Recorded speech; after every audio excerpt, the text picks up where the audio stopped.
This video is going to show you the exact strategy that I used to get ClickFunnels' 2 Comma Club award in just over 100 days and launch a brand new program from 0 to 150K in just 1 day without using any paid advertisements or going into Facebook groups. And the best part is that just about anybody can use this strategy in any niche. Hey, welcome back to the video. My name is Dom and I've been making money and finding my customers exclusively using the internet since 2019. On this channel, we talk about all things marketing and entrepreneurship. So if you like what you see in this video, consider hitting the thumbs up and subscribing to the channel so you see more of my videos. I release about 1 every week. And with that said, let's get into it.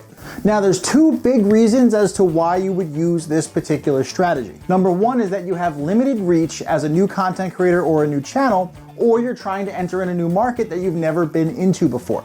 It takes a little bit of time to build up a following, build up an audience, and this is going to allow you to shortcut and overcome that limited reach in the beginning. The other reason would be if you're low on cash. This strategy doesn't require any cash up front, and any cash that you do spend on this type of campaign, you're going to be paying after you make the sales and after the cash is already deposited into your account. And like I said before, if you're going into a new market or you're a new business, you have to get people to know about your stuff, and it takes a little bit of time to build up that organic reach. And the other way to shortcut the time to build up the reach is just to pay money for paid media and paid advertising. But if you're low on cash, you typically have to pay for advertising right up front. Entering a new market's kind of like being the new kid in school where no one really knows anything about you yet, and no one really knows whether to trust you, and you don't have the money to go ahead and buy ad space telling everybody you're great. But luckily, in every single market, there's already people who've assembled sometimes tens of thousands of your ideal customers and have already built trust with that audience. And we're gonna go ahead and we're gonna borrow that trust for a second. And whatever the term that you use, whether it be content creators, influencers, affiliates, they exist in every single niche. I don't care what it is. You're gonna find at least 12 people in every single niche. And I will die on that hill. Here's how to go find them. And to find the people who've already assembled our ideal customers, we're gonna be using what's becoming my new favorite tool, ChatGPT. Now, this is the free version. I do not use the paid version of ChatGPT. If you have the paid version, great. I don't necessarily need it for what I'm doing with it. So what we're gonna do is we're actually gonna ask ChatGPT with this prompt. We want them to identify some YouTube channels for us, right? Can you create a list of 10 YouTube channels that make content about growing a roofing business, right? In this example, we'll say that we're a high-level agency selling marketing services to roofers, right? So I want to make content about growing a roofing business. I would like you to exclude channels with more than 500,000 subscribers and less than 1,000 subscribers. As nice as it would be to have someone with 3 or 4 million subscribers endorse us, we're probably not going to get a response from them. So what I want to do is I want to target some of the smaller channels. Now, in addition to providing the channel name, I want ChatGPT to provide some topics they make content on and then provide reasoning as to why they were included. This is just going to give us a little bit better here of a readout. Now I'm going to let ChatGPT do its thing, and we will come back in a couple seconds and see what it came up with. All right, so we see it about 30 seconds later after Chat's done its thing, it's actually gone out and searched these 5 websites to try to identify YouTube channels. And here's the list that it came up with. The good news is I have not heard of any of these YouTube channels because I am not a roofer trying to grow a business. So that's exactly why I want to use something like ChatGPT to find it, because I'm not going to be able to think of anything off the top of my head because I am not the ideal client. Now let's look at what it came up with. We've got Roofer Insights, Hook Agency, Contractor Evolution. It gives their subscriber count here, and it's also going to tell you a little bit about their content. They talk about scaling, team building, marketing. This might be something that we can talk about with them. Coming down here, there was one where I saw Roofing Tech Talk, where they talk about technology, automation, software for roofing businesses. With 2,000 subscribers, this might be a good potential person that we can go ahead and we can approach. And the reason why we're finding YouTube channels is because YouTube provides the absolute best traffic on the internet. YouTube viewers are among the highest qualified, highest paying, most affluent people on the internet. And when they click over to a website, they convert at about 3 to 4 times more than other traffic sources online. So by going to people who've already built a YouTube audience, what you're doing is you're finding the most qualified leads on the internet. So by going to somebody who's built a YouTube audience, it's that much more valuable and it will convert that much higher for you and your offer. And now once we've looked at these YouTube channels and they look like they would have our ideal customer on them, what we're gonna do is we're gonna start a new YouTube channel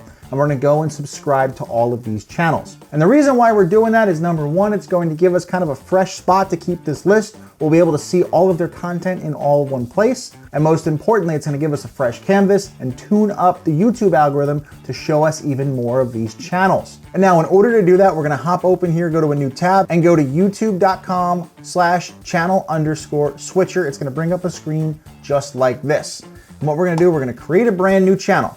And what we're just gonna do here, we're gonna create our channel name here, DB Spy 159, check the box, do all the things, create a brand new YouTube channel. And once we get in, we're gonna see this, we'll see that our channel, and when we see this page, we're gonna see that we have a new channel. And now what I've done here is I've taken all of the contractor, I've looked at all the YouTube channels on this list, I found them all on YouTube and I went and I subscribed to all of them, plus a couple ones that got suggested to me. And you'll notice that these are not particularly large channels. Right, we've got 7,000 subscribers, 11,000 subscribers, 4,000, 35, 14. These are big enough channels where they might have thousands of your potential customers, but they're not so big that they have basically a media agency running them already. These are hopefully mom and pop 1 to 2 person channels that are trying to help other roofers, and we can come in with a product or service that's useful to their audience, and the chances that we're going to be talking directly to the person who runs the channel are high, because again, they're not that big just yet. And what we're doing here is we're actually training YouTube to think that we are our ideal customer. In this case, we have a roofing high-level business and we actually want to attract roofers. So I'm searching YouTube as if I am a roofer trying to get more roofing jobs. And I want to see the type of content, I want to see the channels that are going to come up. And what I want you to do is I want you to watch some of these videos as if you're your ideal client. Now I get it. I don't want to learn how to get more roofing jobs, but I want to at least have the video playing to put the playing time there. So YouTube's going to start feeding me an endless supply of content on the home page. So for instance, let's click how to make 100,000 in roofing sales. Hi, well, my name is Mason Stewart with our... So wait, let's go back there. We'll come out here, look at roofing leads without door knocking. We'll click something here. You clicked on this video because... Whoop. And now if we come back to the home page, it's now populated with all kinds of content that a roofer might be interested in. And what we're gonna be doing now is we're gonna be fed with a lot of channels that might have our ideal customer watching, and these are perfect people that we can now go to approach. And now what we're gonna do is we're gonna go ahead and watch some of their content to see if it fits the vibe and it's somebody that we would like to work with. And then once we've determined that this creator has the audience that we want to get in front of, we're gonna go ahead and we're gonna send them this email template to make your first contact. As you can see, over 50% of people open the email and almost 25% have replied to it. And by the way, if you want this template, I've left it down in the description so that you can go ahead and you can download it. And now this email is meant to do a couple of things. It's meant to explain to them that you've been watching your content and that you like it. And generally don't send this email unless you actually like working with watching the person's content. Next, you want to explain who you are and that you're working on something that's going to benefit their audience and that you'd like their expertise to help make it better and also get it out into the world. And then simply close the email by asking if they want to hear more. Basically, you're getting them to digitally just kind of raise their hand and go, yeah, I want to hear more about what you're working on. And generally after that email, the goal is to get a meeting with this person. So what I'm going to try to do is I'm going to try to get them on a Zoom call or a Google Meet to talk about a couple of things. The first thing I want to do is I want to explain my product and how it solves a problem in that person's audience. And again, if you've been doing your research and you've watched some of the videos, popular videos by those particular creators, you know what problems they're trying to solve. What you're doing is you're creating a tool to help them solve that problem easier. So you want to explain what your product is, the problem that it solves, and then how it solves the problem. The next thing that I want to do is I want to actually get their input on my product and on my solution. Now for me, if I'm selling software to roofers, I've never put a roof on in my life, right? I've never had roofing customers ever. But the person who I'm trying to promote my software to roofers, chances are they were a roofer at some point in time. So I also want to tap into that expertise, tap into those years of experience, and maybe they can add something to my solution that I've missed. This is also gonna help them get attached to your product and get them attached to your solution and a dream outcome that you want to deliver to your customers. And the main goal of this meeting is to ultimately make them an affiliate of my product or service. What I want this person to do, this content creator, this influencer, to understand the problem that I solve for their audience, get their input on the solution so they can kind of attach themselves to it, and then ultimately have them become an affiliate so they can promote my product and bring my product to their audience so I can serve their audience. And there's a couple of different ways to have that person promote your product, because not everybody is going to want to do a sponsored video or a dedicated video on their YouTube channel. In fact, probably only 5 to 10% of the people that you talk to that even agree to become affiliates are willing to do a dedicated video. Because let's face it, they don't really know who you are, and they've spent years building up this brand and building up this audience. For them to make a piece of content that doesn't feel authentic to their brand, it's going to cost them some brand equity, and people aren't necessarily wanting to give that up right away. So while getting someone to create a dedicated video for your product on their channel is phenomenal, that's obviously the goal, but if they don't want to do that, there's a couple of other ways that they can promote your product without being so overt and explicit in their promotion. The first way, or should I say the second way to have them promote your product, is to have them put an email to their list. These content creators, these influencers have likely built up a list of customers, they've built up a list of leads, and well, a simple email broadcast can put a lot of people on your site potentially for free. So we want to get them to send an email or a quarterly email or a monthly email, something like that, broadcast style, to their list to help put people on your site so that you can help them and hopefully make some sales. But my favorite 3 ways to have other people promote my stuff is actually the passive methods. Again, you don't want to intrude on that content creator's audience. Yes, if they want to create a dedicated video, awesome. If you're willing to pay them a whole bunch of cash to put your name on a video, great. But the other way to do it is to actually get course placement. So a lot of these content creators, for example, people who teach other roofers how to get better at roofing, they probably have some sort of a course or some sort of a handout somewhere that tells them, hey, when you're starting your roofing business, you should use this software. Well, that software could be yours, and it could be something they don't necessarily have to make a video about. Inside of that course, there's a quick little blurb that says, hey, this is the software I use, click here. Or if they do make a video, it's a low production, it's in a private setting video that doesn't hurt any of their brand equity. So course placement is a really good way to have other people promote your stuff. The other way is gonna be have a YouTube description placement.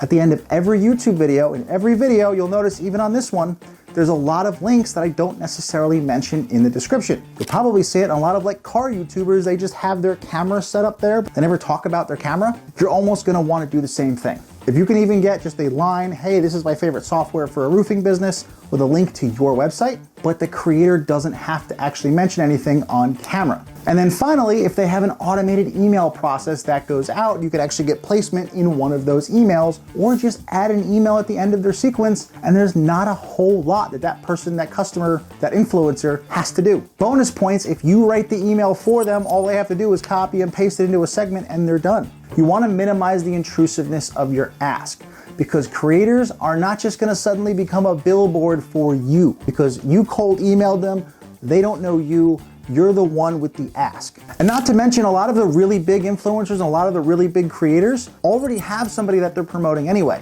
They don't need to promote a competitor. So again, keep it very low intrusiveness on the ask. You don't want them to do a complete 180. If they've been promoting somebody for a long time, all of a sudden they start promoting a direct competitor. But if you get somebody who's a little bit lower in status, someone who's a little bit smaller of a following, they might not have that big affiliate partner yet, and you can become that affiliate partner if you do it right and you respect the creator and their audience. Now, here's what I'm doing differently from the last 2 times that I've done this. This time, rather than grabbing a bunch of influencers and creating a lot of noise for one big singular launch event, what I'm doing is I'm going and grabbing these influencers one by one and giving them more individual attention to help build something that's evergreen. You see, launching to $1 million in 100 days makes a really good headline, but it also comes with a lot of operational headaches when you put that many people on a platform all at once. Same thing, 150K in a day sounds really good as a headline, but also there's a lot of stresses that go into your systems, and I find it easier this time around to build slowly as something that's a little bit more evergreen, because the spikes go up fast, but they also tend to come down just as fast. The difference is this time I'm looking for something that's sustainable over the long term